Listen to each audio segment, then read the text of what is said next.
స్టోరీకి మించిన real story అని చెప్పాలి. ది కేరళ స్టోరీ సినిమాలో చూసింది కేవలం ట్రైలర్ మాత్రమే అనిపించేలా మహారాష్ట్రలోని నాసిక్ లవ్ జిహాద్ కేసులో షాకింగ్ విషయాలు వెలుగులోకి వస్తున్నాయి.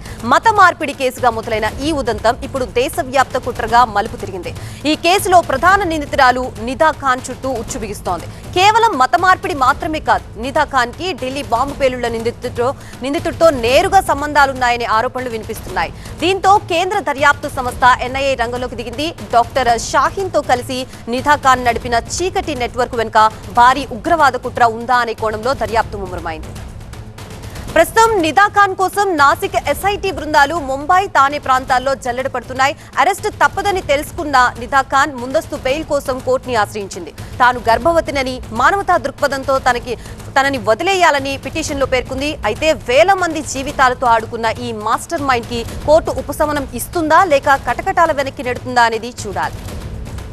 మరోవైపు అమరావతిలో వెలుగు చూసిన భారీ సెక్స్ రాకెట్ ఈ లవ్ జిహాద్ కేసుతో లింక్ అయి ఉండడం దర్యాప్తులో మరో సంచలనం. ప్రేమ, పెళ్లి, మతం, ఆపై వ్యభిచార కూపంలోకి నెట్టడం. ఈ పక్కా ప్లాన్ వెనుక ఉన్న అదృశ్య శక్తులెవరో తేలాల్సి ఉంది. ఇప్పటికే మహారాష్ట్ర అమరావతి లవ్ జిహాద్ కేసుపై జాతీయ మహిళా కమిషన్ సీరియస్ అయింది. నిందితులపై కఠిన చర్యలు తీసుకోవాలని మహారాష్ట్ర డీజీపీకి ఆదేశాలు జారీ చేసింది. ఆన్లైన్లో వీడియోలు తొలగించాలని, 5 రోజుల్లో నివేదిక ఇవ్వాలన్న మహిళా కమిషన్ సూచించింది. ఇదే అంశానికి సంబంధించి మనకి పూర్తి అప్డేట్స్ ఇవ్వడానికి మా ప్రతినిధి జ్యోతి సిద్ధంగా ఉంది. జ్యోతి, లవ్ జిహాద్ తర్వాత ఇప్పుడు ఉగ్ర కుట్ర కోణం ఉంది అని చెప్తున్నారు. ఈ కేసుకు సంబంధించి పోలీసులు ఏ కోణాల్లో విచారిస్తున్నారు? పూర్తి డీటెయిల్స్.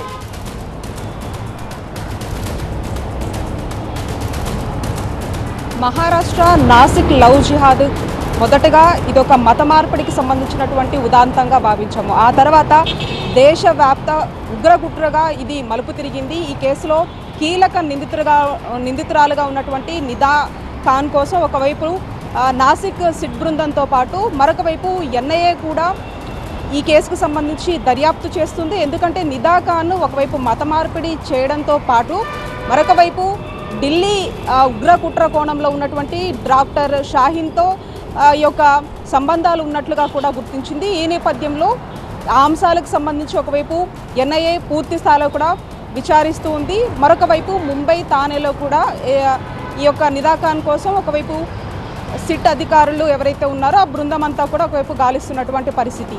అయితే ఈ కేసులో అమరావతి ఏదైతే ఈ యొక్క సెక్స్ రాకెట్కి సంబంధించినటువంటి అంశం తెర మీదకి వచ్చిన తర్వాత లవ్ జిహాద్కి సంబంధించినటువంటి ఈ కేసులో లింకులు ఉన్నట్లుగా కూడా దర్యాప్తులో బయటపడినటువంటి అంశం. అందులో భాగంగానే జాతీయ మహిళా కమిషన్ చాలా సీరియస్గా తీసుకుంది. ఒకవైపు మహారాష్ట్ర డీజీపీ కూడా ఆదేశాలను జారీ చేసింది. 5 రోజుల్లోగా ఈ యొక్క నివేదికను ఇవ్వాల్సిందిగా సూచించడంతో పాటు మరొక వైపు ఆ వీడియోలన్నింటినీ కూడా తొలగించాల్సిందిగా కూడా జాతీయ మహిళా కమిషన్ డీజీపీకి ఆదేశాలు జారీ చేసినటువంటి పరిస్థితి. ఈ నేపథ్యంలో నిదా ఖాన్కి ఉన్నటువంటి డాక్టర్ షాహీన్తో ఉన్నటువంటి ఆ సంబంధాలతో పాటు ఎటువంటి ఉగ్రకుట్లకు వీళ్ళు ప్లాన్ చేశారు, ఉన్నటువంటి ఆ చీకటి కోణం ఏంటి అనే దానికి సంబంధించి పూర్తి స్థాయిలో కూడా దర్యాప్తు చేస్తూ ఉన్నారు. అంతేకాకుండా ప్రధానంగా నిదా ఖాన్ ఆయా ప్రాంతాల్లో అంటే బెయిల్ పిటిషన్కి సంబంధించి కూడా ఇప్పటికే కోర్టును ఆశ్రయించినట్టుగా తెలుస్తోంది.